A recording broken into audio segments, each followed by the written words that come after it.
No shoulding. Oh, that is the biggest swear word. It's so full of judgment. Oh, I hate that word. As soon as you should on somebody, you tell somebody, oh, you should do this, or maybe you should downsize, or maybe you should. It's laced with judgment, and it puts you in a different position from somebody else, and it doesn't really allow them to fully explore what it is they need to do. So instead, if you do have something that you want to share with somebody financially, what might work is if you say, here's what worked in my experience, and you share from that perspective, that also will really help you learn and grow.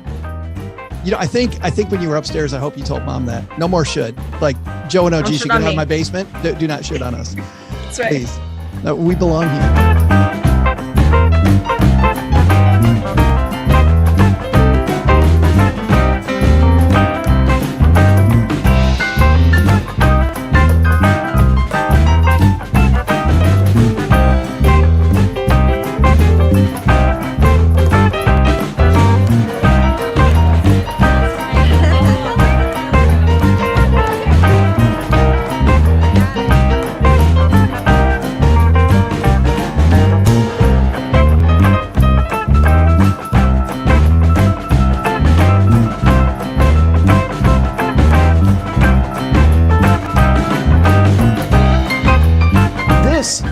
What is most important about going to college that people get wrong. They don't understand that I know a lot of people that partied and made it through college and actually did okay. I don't know a lot of people who chose the wrong major, took out a bunch of student loans, and did okay.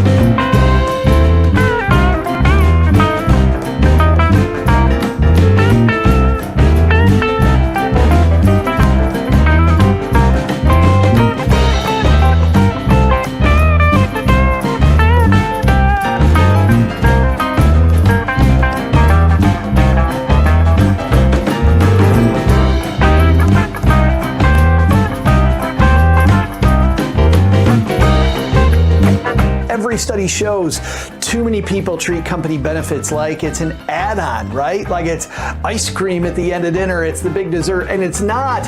It actually can be the meal of your planning if you make sure you're taking advantage of everything that's out there. Now, we packed a lot into this, so I want to give you a quick guide on what to do. First of all, have mom's checklist ready when you sit down with your benefits. Have your benefits package open, have the choices there, and have mom's checklist to make sure that you're getting all of the pieces that you want out of your company benefits. And then second, when you have more time, you want to dig into how these benefits actually work. And we put this guide together specifically to show you that, how you can get much more out of these benefits through some of the interviews that we've done in the past on the Stacking Benjamins podcast, some of the videos that we put together, and a bunch that we put together into this guide. It's all action-packed.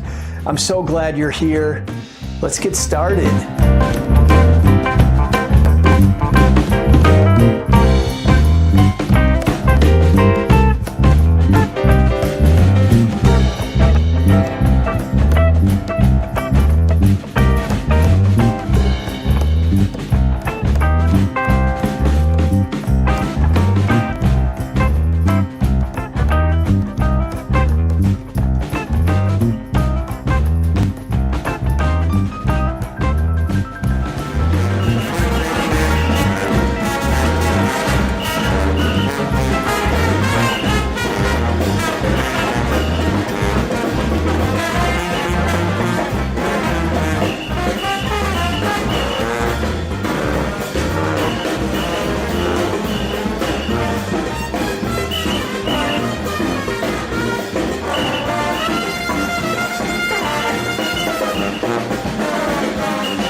Well, hey there, everybody. Welcome to a live recording of the Stacking Benjamin Show. I'm Joe Saul-Sehy, and as you can see, we've got some amazing people who are joining us today. We're going to introduce them in just a moment, but I just wanted to say thanks for joining us live for the recording.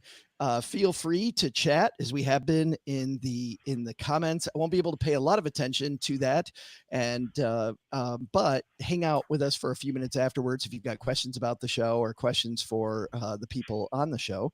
Then we'd love to take those either during the show, but probably at the end of our recording. It's going to be a short recording today.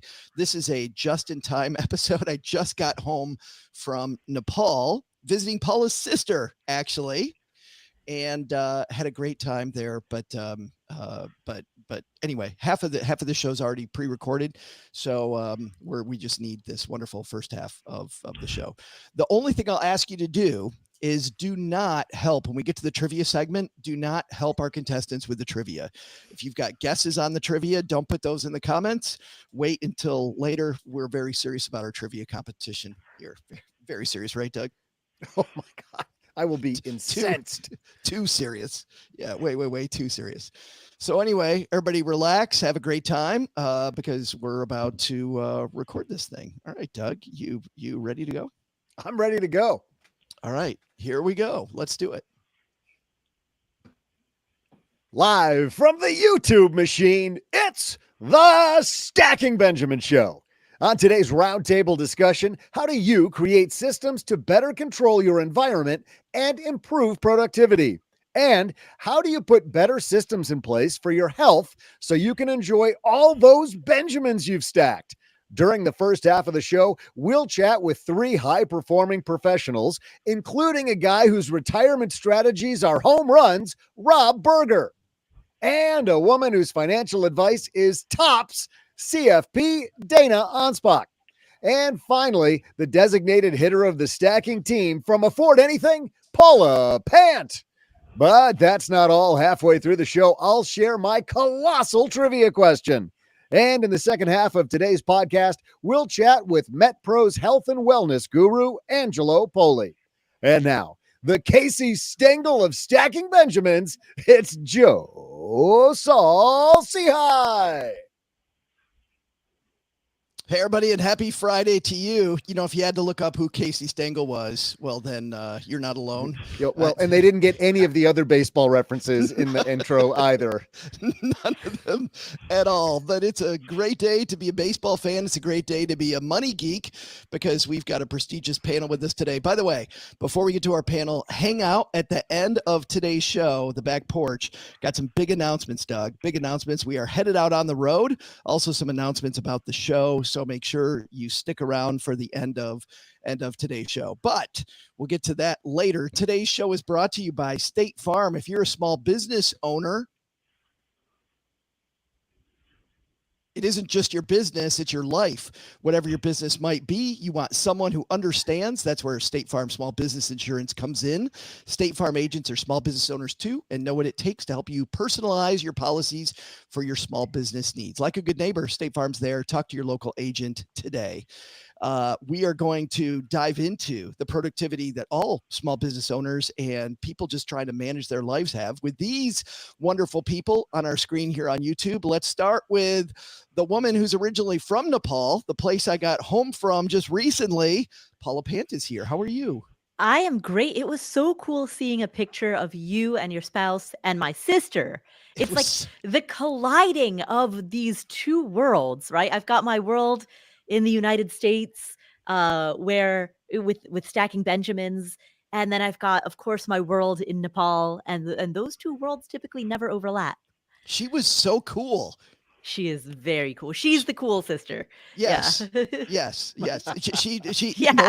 No offense, Paula. You're yeah, wonderful. no, it's true. It is 1,000% true. She is the cool sister.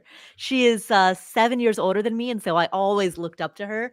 You know, I was like, well, one day, you know, like when I was 11 and she was 18, like so cool. Yeah. You know how you always start with, so what do you do for a living? And she's like, I'm a documentary filmmaker. I'm like, oh, Wow. So the same month that that my movie on Netflix came out, she had a 3-part series on Netflix in the same month, You'll never right? be enough. You'll never be Yeah, enough, Paula. that's such a big sister move. It is such a.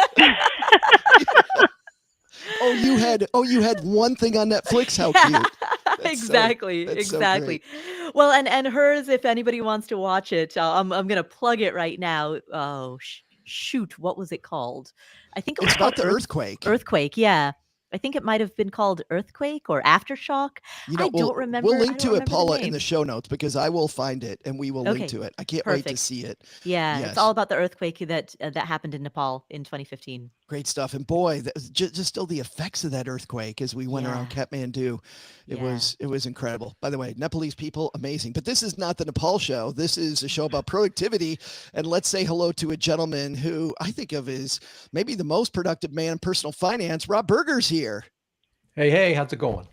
It's going well, man. How are you? I've never been to Nepal. I've been to Naples. I don't know, probably not the same thing. Just If one you put the vowel right off. accent And I've on never it. had a show on Netflix, but I have subscribed to Netflix, so I feel kind of a bond here. I don't know how. I know, Rob. I felt the Maybe same. not. I'm like, I watched Netflix this morning. Do I get any points for that? Yeah. So for people that don't follow your brand, you were Mr. Dough Roller. Now you are Mr. YouTube. You've got this awesome YouTube channel where you have a lot of fun. It's a blast. Just about retirement. Basically, my own attempts to figure it out and not run out of money before I die is basically the goal. We'll see how I do. But yeah, it's been a lot of fun. Well, I think knowing you for a long time, Rob, you're going to do just fine. I'll preview the ending. You're going to do just great. And a woman who's also, I'm sure, doing just great from her perch in Arizona, Dana Anspach joins us. How are you? I am doing great, and I also do not have a documentary or anything on Netflix, but I am listed in the IMDb and had a brother who was trying to be an actor in New York City for years, and then I was on some business Fox show for maybe 30 seconds, and somehow that got me listed in there, and so it became a joke in the family. I got there before you did. You could say that at parties now, Dana. You're like, you know who I am? I'm on IMDb. Yeah. Well, tell everybody about Sensible Money and what you do. Well, we are a financial services firm that actually specializes in making sure retirees don't run out of money. So I understand what you're going through, Rob. It's what we help people with. It's all we do. And we have those kind of conversations all the time. How much is someone going to spend? How long it's going to last? How do we make it last longer? And all of the anxiety. It's a really different phase of life where you have to be more careful about the decisions you make financially. Well, I'm so glad that you're here with us, along with Rob and Paula and neighbor Doug and I. We are about to talk about not retirement today. We're going to talk about productivity. You guys, I think none of the three of you think of yourself as productivity experts. However, you get a lot done in the areas that you want to get done. And I think of the three of you as people who really take control of your life instead of life taking control of you. So we're going to talk about that today on our health and wellness episode. But before that, we need to keep this show free for everybody. So if you can hang out with us for just a couple minutes while we hear from our awesome sponsors, we'll be right back to start the show. All right, 3, 2, 1. All right, we got Rob, Dana, and Paula here. Let's get moving. All right, the inspiration for today's piece comes from a blog I used to read a lot. I don't know, guys, if you guys used to read this blog all the time, though. It is Zen Habits. Rob, have you read Zen Habits? Oh yes, many times. Yeah, what's funny is I kind of went off I don't know if he wrote less or if I just stopped reading him so much. Do you still read him consistently? Yeah, I read almost everything through a feed, and so when things get published, I see it, and so I've kept up with it. I don't know what his publishing schedule is now, but yeah, I've kept up with his blog for quite a long time. Yeah, Paula, Dana, do you guys read Zen Habits? Back in the day, I used to, back in 2011, 2012, 2013, I used to read a lot of blogs. And at that time, I loved Zen Habits. It was one of my top, and it still is. I still love it, but I just don't read blogs anymore. Yeah, isn't that funny? Me too. I think you and I are on the same train there, Paula. Dana, how about you? I hadn't seen it before. It was sent out, right before the show. So no, I'd never heard of it. Yeah, Leo has a great point here. He says how to break dependence on the phone. And the reason this is important to me, guys, is that I've been reading recently a book by an author who I saw her TED Talk recently. Her name's Catherine Price. For people watching us on YouTube, I'll put the book here. It's called The Power of Fun, which is how to feel alive again. And she has a chapter in here about why we feel dead inside. That is the title of the chapter, why we feel dead. You know why she says we feel dead? We feel dead because of our phone and what our phone is doing to us physiologically, that we are consistently getting these dopamine hits from our phone, which makes us bored with everyday life. We find that some of the prefrontal cortex work that our body usually has in place, the wizards of technology have found a way to get around this safeguard where usually they go, whoa, hey, that's enough dopamine. We continue to get more. There's so many scientific reasons why our phone is bad for us.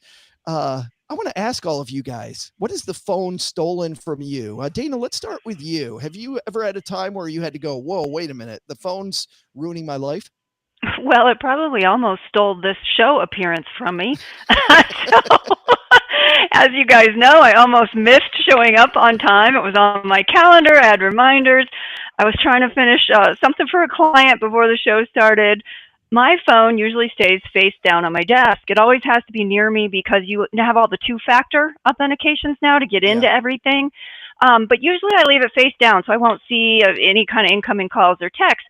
But I happened to look at it. My husband had called 3 minutes ago. He never calls. I call him back, chat about something he needed. Then a text comes in from my sister. I respond to that. I lose track of time. I go back to the client thing. And next thing you know, Karen's emailing me saying, Dana, hey, are you showing up on this YouTube show? They're starting in 60 seconds. And so that's a prime example right there of, how just not being really conscious about when you pick it up, and when you do, it can just totally get you sucked down the rabbit hole. But what's funny is in this case, it feels like it was half you trying to get away from your phone, right? You put your phone face down, you turn your notifications off because, as you know, those will kill your productivity. Yeah, I went through a leadership course. It's a company called Stagen that offers this leadership course, and they have a whole section titled Lose the Electronic Leash. And it's all about turning your notifications off. So all my notifications on every app on my phone are turned off. All my sound stays off. Now, my family doesn't like it because I don't respond to text messages instantly, right? My phone might stay in the other part of the house.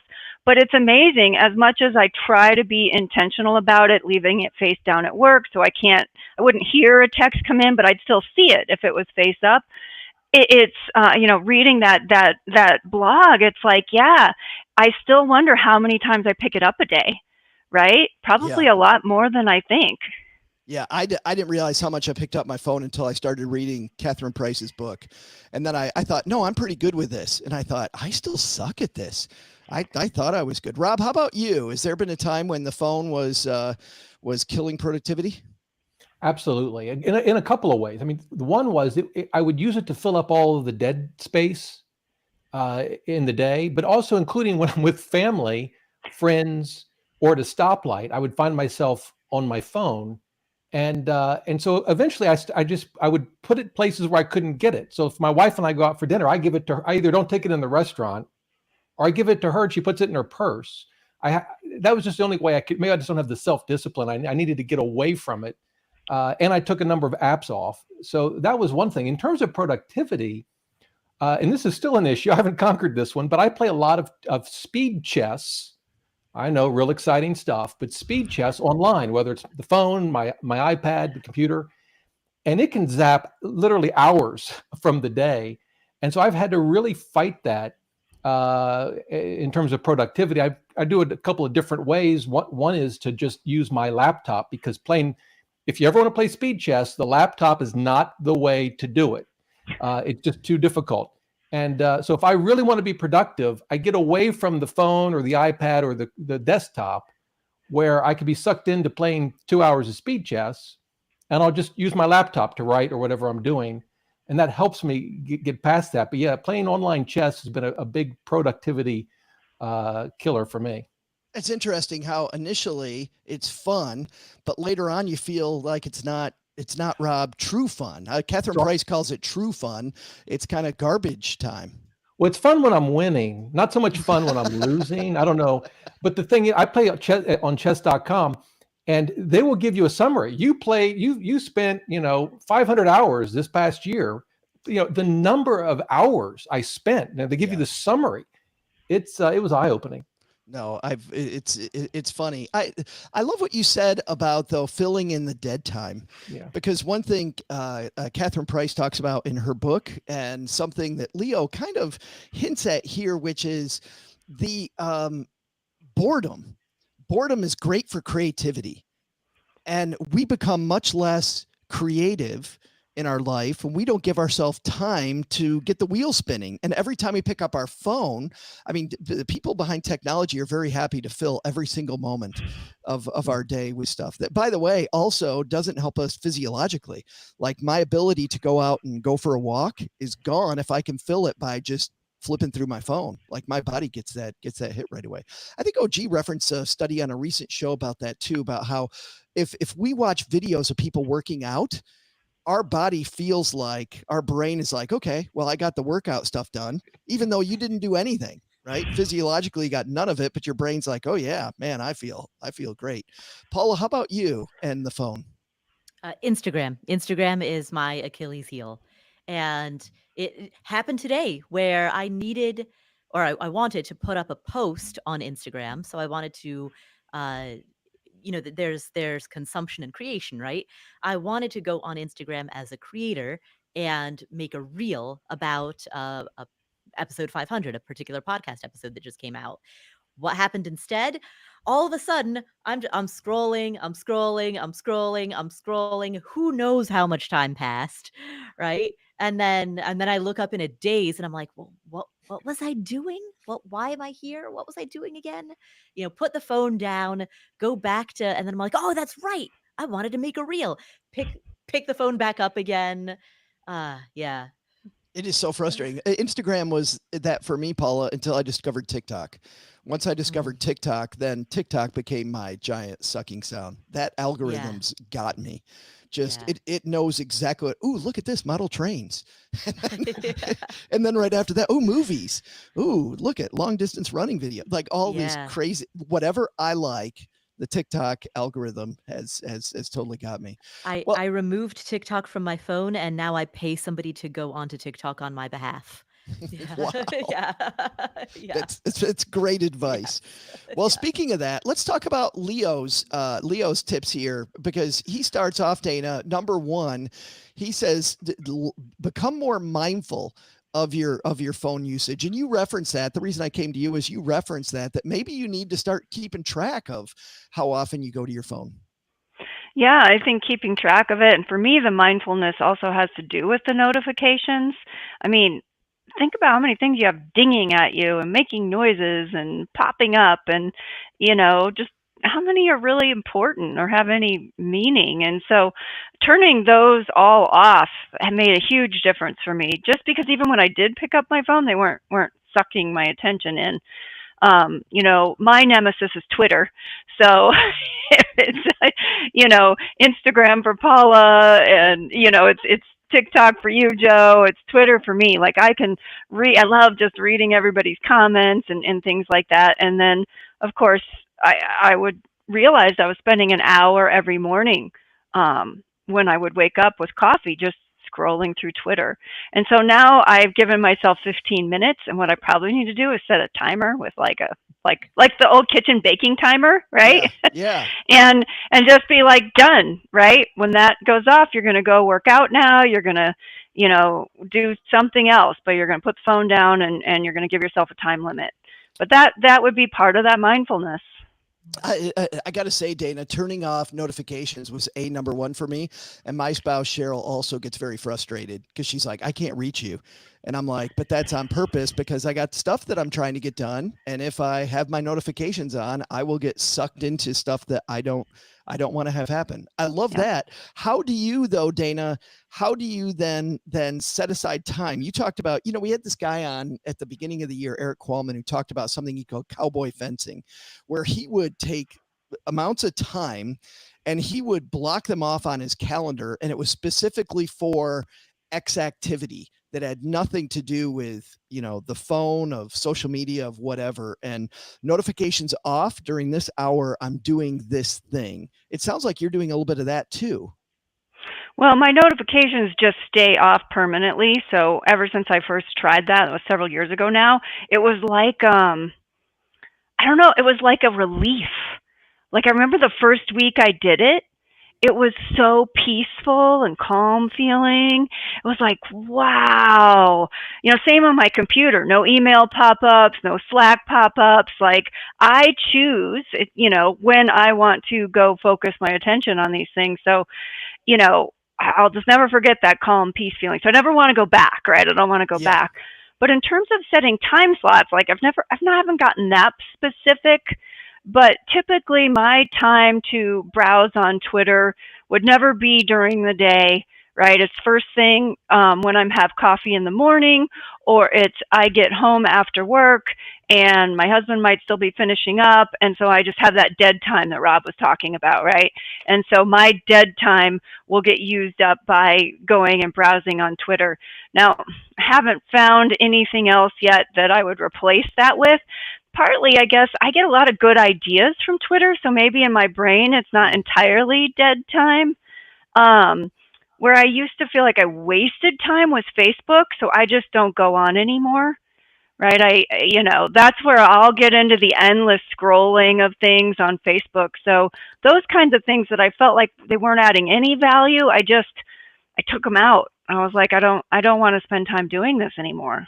I do love two ideas there. Number one is figuring out what it is about Twitter that works for you, right? What is it about social media that's working for you? Instead of just doing the doom scroll, like Paula and I were talking about, instead of doing that, going, this is what I'm here to do. I'm here to get creative ideas for my next piece. And then setting that timer, I really like around for 15 minutes. Rob, you talked about with other people, right? Being at dinner with your spouse and putting the phone down or handing it to your wife. I love that idea too. What other hacks do you use to make sure that phone is put in its place? Well, I've taken some apps just completely off my phone. The downside is it's pretty easy to put them back. So that doesn't necessarily solve the problem, but it's worked for me. So I don't have a lot of the social media apps on my phone. The other thing I do, and this goes beyond just the phone, but it kind of gets to the timer issue that Dana mentioned, but this is a little different, is I will set up 25-minute increments where I'm going to work for 25 minutes. I set a timer, and it's long enough to get something done, but it's short enough so that like 3 minutes in, and I think to myself, I really want to check my phone, or in my case, play speed chess. It's a short enough time period that I can resist it and get 25 minutes of work in, which kind of sounds pathetic now that I say it, but I actually get a fair amount done in that short spurt, and then maybe take 5 or 10 minutes to do whatever, and so I'll cycle through those 25-minute sessions, and actually for me that's worked really well, and I get a lot done. You do this thing that Eric Quellman on our show talked about. Then you fence off time, go 25 minutes. I'm doing this. Yeah, I don't know my calendar. I tried that. It looks good on the calendar. I can even make it a different color, and I feel good about myself. Yeah. The problem is I completely ignore my calendar. So, but yeah, it's the same basic idea, right? I'm just doing it just with, my watch and a timer. I got to say something else, Rob, too, that you kind of brought up, and I'm not sure where to bring this up, so I will now. The thing that I think everybody listening to this also needs to know, everybody hanging out with us, is that when you're in a conversation with somebody, you talked about being at dinner with your spouse, the thing that drives me crazy is when somebody has a smartwatch on and they've got their notifications on and they continually get their notification bump and they check it. I've got this wonderful friend named Todd. Todd's a great guy, but Todd has his notifications on his phone. You cannot have a conversation with Todd without him telling you inadvertently that this conversation isn't as important as what's going on my phone over and over and over and over. And I know Todd doesn't mean that, but I think that's the message that we all get, Rob, when we see somebody who's got the notifications on. I'm sorry, Joe. Can you repeat that? What was that? I think I normally kind of do okay in that area. I probably am annoying in countless other ways in a conversation, but I think for the most part, I avoid the notification syndrome. Well, but that's what I like about you. The reason I wanted to bring it up was that I like the fact that you hand the phone to your spouse or you turn it upside down at the, that is one thing I do. When I go out to dinner with somebody, I make a big deal. I want to make sure they see it, that I take the phone and I turn it upside down and I put it out in the middle of the table. I put my glasses on top of it too, so that I have to pick up my glasses to pick up my phone, which always is that speed bump that we've been talking about. Paula, how about you? What are some things you put in place to make sure that Instagram doesn't kill your whole day? Oh, there are a few things. Number one, on the topic of watches, I don't have any notifications set up on my watch. The only thing that I get on my watch is if I'm in an environment where the decibels, where a loud environment that's over 90 decibels, my watch will buzz. I think that's pretty much the only notification that I get. Wait, Everything else, can you set it up ahead of time where it's over 90 decibels? It actually gives you Wow. notifications only yeah, then? go into Apple Health. Yeah. That's cool. That is Yeah. cool. So that I leave set up because if I'm in a loud environment, it reminds me to put earbuds in, and so I have earbuds attached to my keychain. Not earbuds, ear plugs. That's what I mean. Earplugs. Ear plugs. Yeah. And what else do you do? So with regard to Instagram, I have a timer set up on my phone such that after 30 minutes, I get an allotment of 30 minutes per day, and after 30 minutes, it times out. The workaround, however, is that when it times out, this little thing pops up on the bottom of the screen that's like, you can choose like 1 more minute, 15 more minutes, or ignore for today. And so I definitely, it's like the equivalent of hitting the snooze button. I definitely keep hitting the like 15 more minutes, but it does make it conscious because, you can hit the 15 more minutes button once, but if you do it like 2 or 3 times, you're like, okay, this is my third time hitting the 15 more minutes button. This is a problem now. And that's when you say just ignore for today, so it doesn't bug you anymore. Is there a way to change that though? I mean, I like the idea of you're like, okay, I need more minutes, but maybe 15's too long. Maybe you could do it every 5. Can you change it? Yeah, I'm not can't. aware. I've looked into it. Those are your options. And so I have honestly just gotten to hitting ignore for today because I know I'm not disciplined enough to just put it down. Oh, yeah. I'm a failure. Thanks. Can Thanks you for do that. like automatic shutdown, so it just overrules you and says, nope, sorry, dude, too many days in a row. We're shutting you down. I don't think you can. I think some of the keys one of the big keys for me on this topic is education. The more you find out how physiologically your phone is subverting all of the natural instincts that we have and how technology's gotten around that, like this book, The Power of Fun, scared the hell out of me. Like it completely, I went, wow, I am wrecking my life by not being in control. Biggest thing in this piece that we really didn't spend much time talking about, Dana, that you'd like to try going forward, or biggest takeaway from Leo's piece here? What would you say that it is? Well, I want to try that timer that Paula just mentioned. I didn't know that was a setting on the phone. And so I think that's really interesting. I would love an alert to come up, like for me, for Twitter, sorry, 15 minutes. So I really like that idea. Yeah. Rob, how about you? Well, I think awareness is sort of the big thing. I think he mentions maybe actually recording all of your time, which is probably not something that I would do. But, at least with iPhones, they have an app that will tell you, weekly or whatever, how much time you've spent on different apps. And that to me that's pretty eye-opening. And it doesn't stop me from playing more speed chess, by the way. But, you can't fix a problem until you're at least aware that you have it. And so that to me was an important part of what he was saying. It's funny how this tracks with other goals too. We talked about retirement planning earlier, but like you can't fix a problem unless you're aware of it. Yeah. You can't fix your retirement unless you know where the issues are. Like I love how this tracks to other goals. Paula, how about you? Well, so one of the pieces of advice that Leo Babauta on Zen Habits gave reminded me, it echoed advice that I heard from Professor Cal Newport, who also covers this, and it is replace it with other meaningful activities. Mm-hmm. So Dr. Newport, he actually ran an experiment once where he had a group of individuals. He tried to get them to remove social media from their phone for 30 days. And what he found was that the people who tried to just like white knuckle their way through it and operate with just sheer willpower didn't make it. But the group that was most likely to have social media removed from their phone for 30 days were people who consciously started incorporating other meaningful activities into their lives. So, and it could just be something as simple as I'm going to go to the library, but things like that, he found that was a significant delineation. It's funny you say that because Catherine Price, who I've referenced a few times, Catherine, she took up the guitar and joined a group of people that were learning to play the guitar, and she started rowing with a rowing coach, and specifically filling that time with stuff that was more meaningful. So absolutely love that. And I also love, how often, guys, have you heard that when it comes to financial success, discipline is the way to go? And yet I think all three of us can agree it's not about discipline, it's about systems. Yeah, Absolutely. 100%. Yeah. With the right systems, you don't have to worry about the discipline other than to set the systems up, and then it takes care of itself. Yeah. Work on systems, everybody. All right. Unfortunately, that's going to do it for this part of the show. You know what? We're going to link to this piece from Leo Balboa. I'll also reference Catherine Price's book. I know that you interviewed Cal Newport, Paula Pant. So we'll also put that in our show notes. We got Kevin here hanging out with us live on YouTube. So Kevin, make sure you put those in our show notes. Kevin does a fantastic job with our show notes here for all the episodes.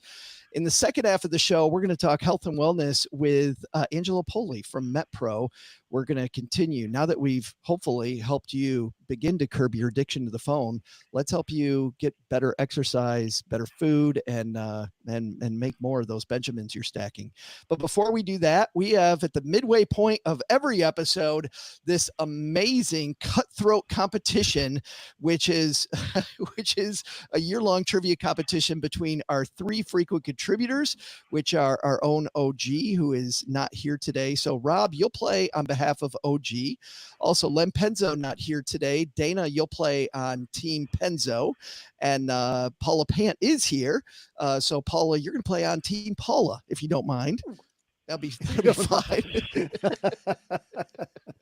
So, actually, can I trade? I was going to say, based on where she is in the standings, she probably wants to trade teams.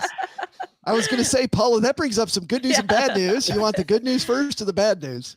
Good news first. Yeah, well, the good news is you get to guess last because, as Paula perennially is, she's in last place with 3. OG and Len both have 4. And the bad news for you, Dana, is that because Len is our winner from last year, you're going to guess first. And Rob, you're going to guess second. So I have never been more nervous than I am right now. As you should be. Yes. My wedding day wasn't as scary as this. High stakes here, Rob. High stakes. And if you didn't get it from our open, today's trivia question might be about baseball, but let's see. Oh, no. Pete Rose. Pete Rose. Hey there, stackers. I'm Joe's mom's neighbor, Doug. On this date in 1912, the first ever home run was hit at Fenway Park, leading the Boston home team to a 7-6 victory. That's what's great about baseball. You just have to hit one ball one time and you're done with work for the day, and everyone thinks you're a hero. Wish my job was that easy. I'm over here knocking jokes out of the park all show long and no fanfare. I'll be right back at it again tomorrow like some kind of slave. Someone ought to suggest that Stacking Benjamin start an annual awards ceremony. It doesn't have to be anything big, like the Emmys. I'm not asking for much. Just a little something to recognize me for my talents. I'd suggest it myself, but that would just be tacky. But back to the Red Sox, that April 26th victory was one of many in a season that led them to win the World Series that year. They went on to win 3 more World Series titles before suffering a grueling 86-year streak of sucking water right out of the back bay. I can't even imagine what it would feel like to lose that much. Glad I win all the time. Today's totally related trivia question is, what's the total payroll for the Boston Red Sox for the 2024 season? You saw that question coming, right? With all that lead up that I had. I pretty much just gave it away the first 1,000 words. I'll be back right after I clear off a shelf in the basement for trophies. Just in case. Just in case. All right, Dana, I know you're a big Holy Boston Red cow. Sox fan. Have you gone to see your Arizona Diamondbacks play?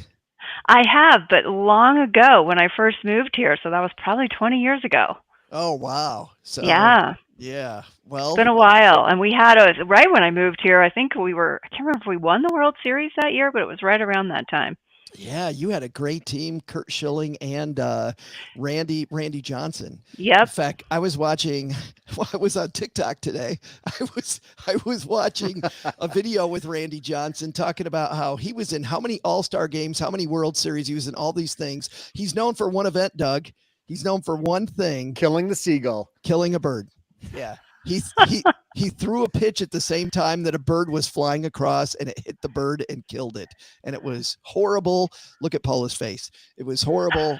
This guy had an amazing career, and he's known for one But thing. seriously though, if you've ever doubted whether or not fate is a real thing in the universe, that will convince you. Because what are the odds of a 97-mile-an-hour fastball and a seagull choosing to fly in front at that moment? It was It was a horrible It's moment. like a Zen-like kind of. Anyway, Nearly as horrible as the guest then I think Dana's about to give us. Oh my God. I mean, Trying to I'm buy you like, time. how many people does it include? The coach, the manager? What's the highest paid player? Oh my God. So all these questions running through my head, but I just have to throw something out there. So I'll throw out 352 million. 352 million. Yep. Mr. Berger, does that sound high to you or low? Pete Rose. Yeah. So like Dana, I have absolutely no clue. But do I get an over under? Is that my response? Well, I think that's high. Well, then you got to pick a number that's lower then. I'll say, see, so she's already set a number in my head that I can't get away from. But I'll say, I'll just round it off and say 300 million. 300 million. Paula Pant, you've got the last word. Well, I guess I'll take the under for 299,999,999. You couldn't give me like $1 of chance, not $1. I think you got exactly $1. Or did you do 99 cents? Yeah, I did right, do thank 99 you. cents, so you do have $1. You got a Okay. dollar, Rob. And that's the way the game is played. All right, we got our guesses locked in. We'll be right back to see who's going to win this thing. All right, 3, 2, 1. Dana, you open this up with, Doug, I don't remember the number. What's Dana's number? 352. $352 million. So seeing what Rob and Paula did afterwards, how you feeling? I feel okay with it. I just, I don't know what their highest paid player is, but if I'm including managers, coaches, I don't know. I could be like how close. she keeps going back to that. Dana, I'm going to tell you something right now. Coaches and the popcorn, they're rounding errors. That's right. That's right. On the people that are really making up the bulk of this salary. So I don't think I'd worry about them. But still, she got some room. Rob, you might feel a little suffocated with your 300 million number. I have zero confidence in my guess. Zero. I would have less than that if it were possible. And that might be because of Paula Pant. Which, Yes. she undercut me. It's what happened. Paula, are you about to make this a 3-way tie? Historically, whenever I take either the over or the under, I guess wrong. It's exactly and the opposite. You would probabilistically, you would think that I would guess wrong 50% of the time, but historically, I guess wrong 99% of the time. I don't know. It's the laws of probability are suspended, right? It's like Paula finds a way to hit a seagull with every guess. Yeah. It's incredible. But let's see if at $299.99, if she gets it, if Rob maybe squeezes in there between 350 and 300, or if it's over 350 million. 352. Who's going to win this thing? Hey there, stackers. I'm mustard only Fenway Frank lover and pesky pole dancer, Joe's mom's neighbor, Doug. Wait, that That came out wrong. Yeah, it might have. Okay. The very first home run scored at Fenway Park was hit by Red Sox first baseman Hugh Bradley. The visiting team, the Philadelphia Athletics, were so embarrassed by their loss, they moved to Kansas City, which didn't go that well for them either. And they just kept on running west to their permanent home, Oakland. They're never going to leave there. They'll be in Oakland forever. Their fans love them. I think, Doug, they're about to leave Oakland as well. Impossible. It'll never happen. Today's trivia question is, what is the total payroll for the 2024 Boston Red Sox? The answer, while Sox fans would argue that no budget is high enough for their beloved franchise, the total 2024 season budget is... I'm not going to tell you that easily, but what I will tell you is it's 172 million and some change less than Dana guessed, and 120 million less than what Rob guessed, and a mere 119 million less than what Paula guessed, because the correct answer is $180,260,347.64. That is a hell of a lot of Cracker Jacks, which means Paula is our winner. Yay. That never happens. I don't have a speech prepared. Hey, bonus question, everybody. Rob, here's a chance to redeem yourself. How many more dollars is that than the Stacking Benjamins annual budget? A lot. Yeah, if you take our $5 and you add it to theirs, yeah, we're right in there. Anyway, and now to the second half of this potpourri podcast. Well, actually, hold on. Let's pump the brakes, Doug, because we even found out what these wonderful people are doing where they live. There's that. Yes. Paula, what's coming up on Afford Anything? On the Afford Anything podcast, we are airing episode 500.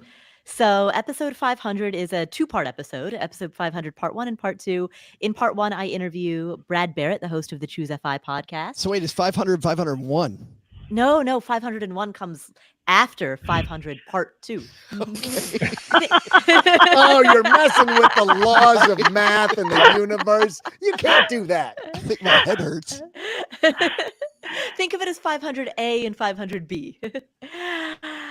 So it's a two-parter. But Brad Barrett, so we recorded this live at a comedy club in front of a live audience in Brooklyn. Brad Barrett came all the way up to New York City from Richmond, Virginia, to be part of this show.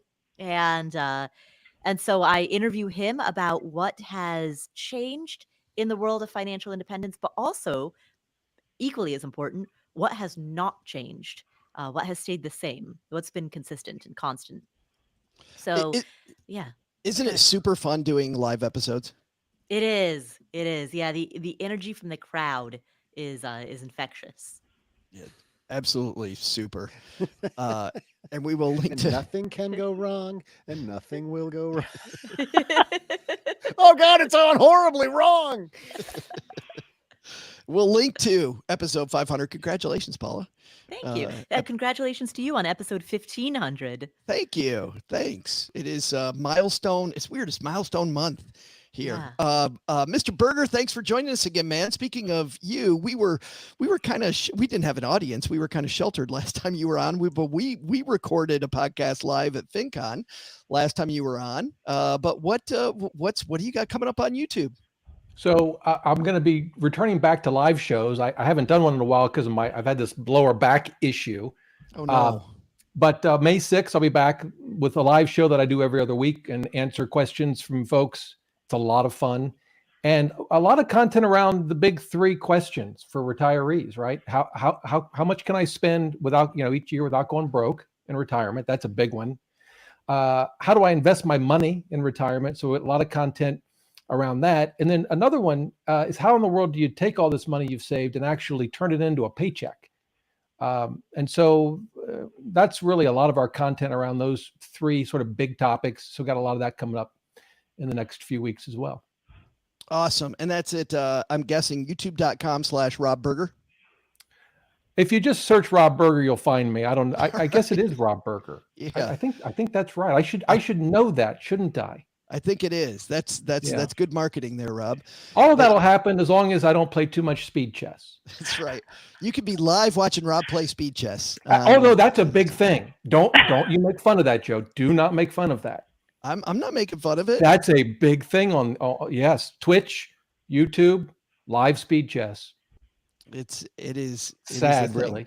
Well, as a guy who likes board games and I've watched people play board games live, I think, what the hell am I doing? I'm too lazy to play board games myself. I'm watching other people play board games. Just like how you work out. You just watch videos of people working out. Same That's thing. it.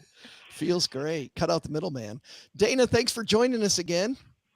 Great to be here. What's coming up is Sensible Money. I know last time you were here, you had a webinar coming up. You got any big stuff happening? We do. We always have webinars coming up. And so our next one is actually on the role of annuities in retirement planning. So we do live webinars about every 8 weeks. This one's going to be on Thursday, June the 13th. And on one of my previous webinars, someone put in the comments, how come you never talk about annuities? And I thought, I will do a webinar on that. So with interest rates higher, it's changed the dynamics. Now we are a fee-only firm. We don't sell annuities. We aren't compensated by annuities in any way, shape, or form. So I feel like we can present a very objective way of looking at them. When do they fit? When would you use them? When would you not use them? Wait a minute. You're not going to talk about getting some of the upside and none of the downside of the stock market while you participate and how great that is? We are going to talk about that in the what to watch out for in annuity sales pitches part. Right. Just how slimy can this get? Yeah, that's good. And we'll link to, and I'm sure you'll have that up at Sensible Money where people can find out more. It is. It's in the bottom left of our homepage. You can see, register for the webinar, and our YouTube is YouTube at Sensible Money. So I do know our YouTube handle, at least. Excellent. Well, Dana, Rob, Paula, thanks for hanging out with us. Doug, I think we finished this segment. What's up next? And you're on mute. I told you nothing ever goes wrong in a live broadcast. It always runs so smoothly. 3, 2, 1. Well, Joe, in the second half of this potpourri podcast with Joe and MetPro's Health and Wellness. Okay, that was awful. We're going to try it one more time. 3, 2, 1. And now, Joe, let's head to the second half of this potpourri podcast with you and MetPro's Health and Wellness expert, Angelo Poli. Excellent. All right. And then let's cut right to the end. What should we have learned today? Well, Joe, what's stacked up on our to-do list for today? First, take some advice from our roundtable. Your phone can literally suck the life out of you. Consider turning off all forms of notifications. That darn thing is tough enough to ignore. We don't need it barking at us to pick it up. Second, take some advice from Angelo Poli. What good is your money if you aren't healthy enough to enjoy it? Put systems in place for your phone and your health, and you'll be well on your way to enjoying those Benjamins. But what's the biggest to do? I gotta do a podcast with Major League Baseball or something. Their budgets are just a skosh bigger than ours. Thanks to Dana Anspach. You can find more about Dana at sensiblemoney.com. We'll also include links in our show notes at stackingbenjamins.com. Thanks to Rob Berger for coming on the show. You can find more about Rob at robberger.com. Wow, Rob, pretty unique URL there. Thanks to... he just teed it up for me. I had to take a swing. See, more with the baseball theme. Thanks to Paula Pant for hanging out with us today. You'll find her fabulous podcast, Afford Anything, wherever you listen to the finer podcasts. All right, guys, that's a wrap. And you're going to hear this in 2 days, along with the second half of the episode. So thanks everybody for hanging out with us. Thank you. I've been on my treadmill the whole time, walking away. Tyson, talk about, I didn't even know you were walking at first, Dana. Yep. 0.4 miles an hour. I just think she's rocking her foot back right. and forth. No, I'm on a under the desk treadmill. It's the best. Speaking of health and stacking Benjamins, right? The next and ice age productivity is faster than Dana's walking right now. I'm looking through the comments here, and Karen had a good one. She says, I'd be so anxious when I got back to my phone, having 85 Slack messages, text messages, etc. I felt that way at first. I don't know about you guys, but I felt that way at first, but now I like it. I like the fact that I batch all that stuff and I just now quickly go boom, boom, boom, boom, boom, and answer all those questions and then get back to my life. How do you guys feel about that?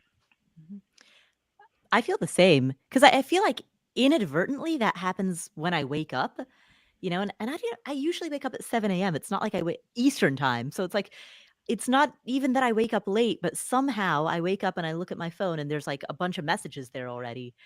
And it is kind of nice to sort of have everything batched, and it's like, here's your what's the word? It begins with a D. It's like a dispatch. Yeah. you Oh know? yeah. Yeah. I use something called what's my mail program called? Oh, I can't think of it.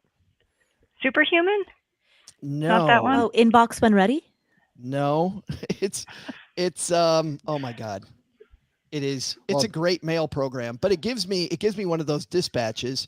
Hold on a second. Let me just do a quick. While he's little- doing that, Dana, you said, "Oh, I turned off all my notifications," and I thought, you know what? I'm going to do that. Damn it! So while you guys were having that discussion, I'm on my phone, and I just went. I know exactly where to go. Settings, notifications, expecting to see right at the top the little slider to turn off notifications. Nope. They really don't want you to do that. You've got to go through every app by and app. turn off. Yep. Yeah. Yep. So that's why I I- didn't hear a damn thing you guys said that whole section. I was turning off almost every single app. Oh, Not all of them, but just about.